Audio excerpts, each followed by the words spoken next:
Hey everyone, welcome back. I'm Jen Sorensen, and this is another episode of Quilt-Tea. Yes, this is the series where I talk about my finished quilts through the years. Some of these I made 10, 15 plus years ago. Others, like this one you see right here, I completed this year in 2021. Except I kind of started it like 3 or 4 years ago, technically. But that seems to be a common theme lately where I am really trying to finish off a lot of my UFOs or unfinished objects. And this quilt is one that I designed probably about 5 or 6 years ago. And I submitted the block to the Modern Quilt Guild for their Block of the Month program. And it was selected, and I believe it was published in 2017 or 18. So if you're a member of the Modern Quilt Guild, you can access it through their resources section in the community page when you log in, and you'll be able to get this as a free download, the block itself. And there are, I think I designed 3 different patterns, like designs of the top, as a way to use this block. And that's kind of how this whole thing started. I was really going through and playing with different designs. In this case, actually a triangle, which I'll show you what that block is in a minute. But I was playing with the triangle and different shapes to see how could I play with that particular shape and lay it out and get different designs. And that's what started this quilt. This is one of the designs that I came up with. Tickle my throat. See, this is why it's Quilt-Tea, so I can have a little bit of tea every now and then. So the block is actually a triangle that you can see right here. And I've got 6 of them in a hexagon, but for this piece right here and here, I've continued to use the background color. So this is the exact same block in these 2, where you see this green, which is limey. All this is Michael Miller, and that's why you can kind of see through to the back. But I thought about putting like a sheet or my design wall behind this, but I kind of like that you can see through it a little bit. A little interest. Anyway, instead of using the green here for this triangle, I put the background, and that's what gives it the shape that you see here. I was inspired to use this triangle as something I saw in an airport. So I call the block itself Aviator's Arrow, and that's probably what I'm gonna, like aviation or something like that. I haven't decided on a name. Maybe you guys can help me. What should I name this quilt? Because I need to print up and make a label for it since I just finished it. Tell me, what does this remind you of here? And it's something that, you know, you find these designs. So if we look at the block here, you kind of see this like arrow and then these designs with the brown in there. That's just kind of what inspired it. Play with a number of different layouts, and this is the one that I settled on here. It is paper pieced, shocker. Most of my quilts are these days, foundation paper piece, not English. And it is arranged in columns, you can see, and that's kind of part of the reason why I left it with being able to see through it. You can see how I pieced it. You may be able to see a seam here. That's actually the piece backing. So if you see a horizontal seam, that's from the back. Otherwise, you can see how I piece this vertically. And this quilt, the blocks sat just as blocks until last year when COVID started.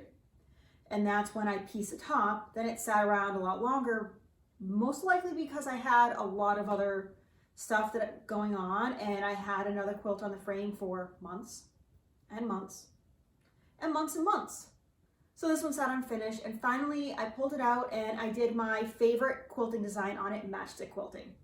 Except I mixed it up a little bit this time in that I did the entire quilt in a blue that matches the background, like a bluish mint sort of, even over the teal, the lime, the brown, all of that. After I did that, I went back through and added random brown, lime, and yellow accents. So when I pull you in, you'll be able to see some of the different colors that comes with the actual quilting, and it adds a lot of depth and dimension. And it's something that I want to do again in the future, is vary some of my threads, you know, really make one predominant, but add some enhancements. I will say I was clearly very rushed when I pieced the top because some of these, you know, I've got a little point cut off here. I don't know what I was thinking. Why didn't I fix that? But I didn't notice it until the quilt was already on the frame. The other thing that I did was I loaded the backing on wrong. So I wanted the sides to be a little bit wider, but when I got to the end, I had about this much left of the quilt and no backing to go with it. So the sides had to be narrow, and I actually think it was meant to be because I like it a little more narrow. It elongates the quilt and really emphasizes the length of the blocks versus the width of it. I think it would have made them look a little bit wider. I intentionally did not use the word fat there, even though I just brought it up. Anyway, why don't I bring you in to show you a little bit more about the blocks, the quilt. You can see the quilting, and I'll show you the back, and we'll come back here and wrap it up.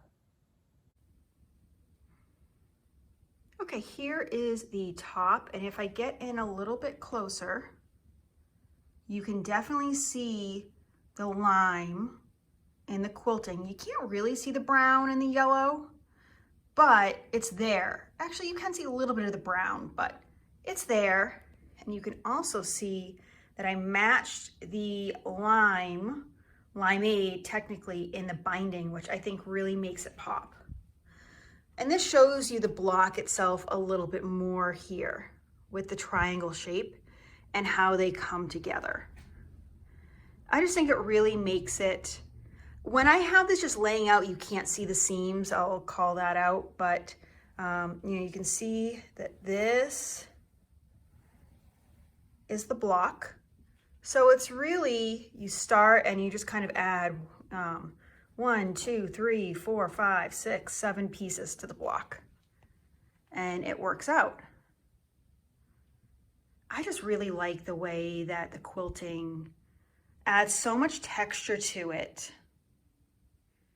but it looks really nice. Yeah, and I love that binding. Let's take a look at the back. Ooh, that's not the right color. Let's get you the right color. This is the right color right there. That's more like the color. And here's the back. This is, if you are a Tula Pink fan, you will know what this is from. I like Tula Pink's work. I just happen to have this in my stash. I don't know what line it is from, but I do love how you can see the pop of green against it. Shows you how I do my hand stitching there for the binding, and obviously a little cat fur. But this shows you, again, some of the quilting, and I don't know if you can see if I can get my finger in. There's some brown, the teal. The yellow really blends in with, I said teal, I meant lime brown. Yeah, so the back's pretty plain and simple. I just wanted something easy that would allow me to finish this quilt off. And it is pieced. All right, so as I mentioned, this quilt is pieced with Michael Miller Cotton Couture solids. That is why it is, they're pretty thin, and I love working with them. It's why you can see through it, because I have the white backing, the white batting, which is a Quilter's Dream Select cotton for this, which is one of my favorites.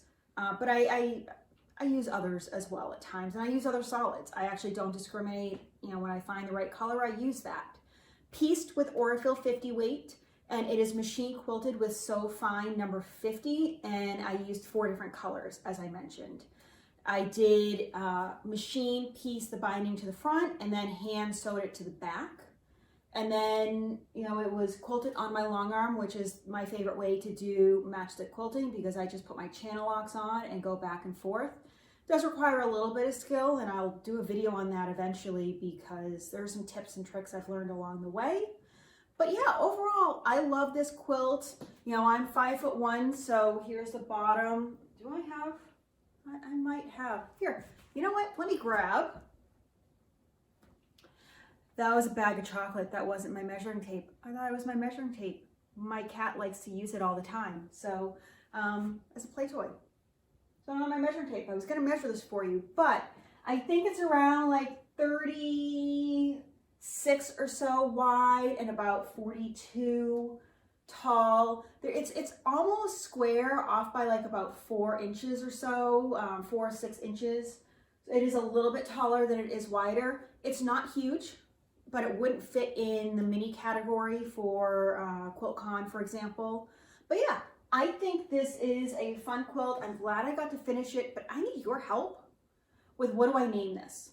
What would you call this quilt? What does it remind you of? Does it spark anything in your memory that you might be interested in? Let me know in the comments down below. Otherwise, I really hope this inspired you to create something beautiful. I hope you were inspired by this to just create something yourself and maybe document the stories behind your art itself. Because I think we all make art in one shape or another, whether it be music, painting, quilting, writing, anything like that. Yeah, I think we are all capable of creating something beautiful. So like I said, I hope this inspired you to get out there, create something beautiful. Until next time, I hope you have a fantastic day. I will see you real soon.